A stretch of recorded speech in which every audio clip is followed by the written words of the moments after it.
Really looking forward to being on a chat with Gareth and Mick from Clockwork Eye Video Training.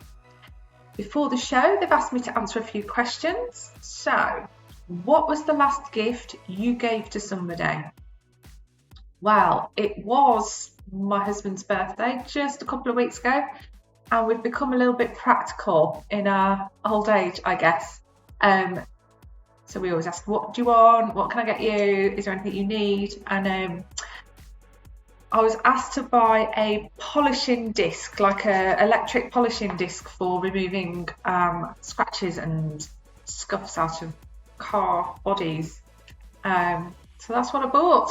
That's the last gift I bought, a electric polishing kit. So there you go.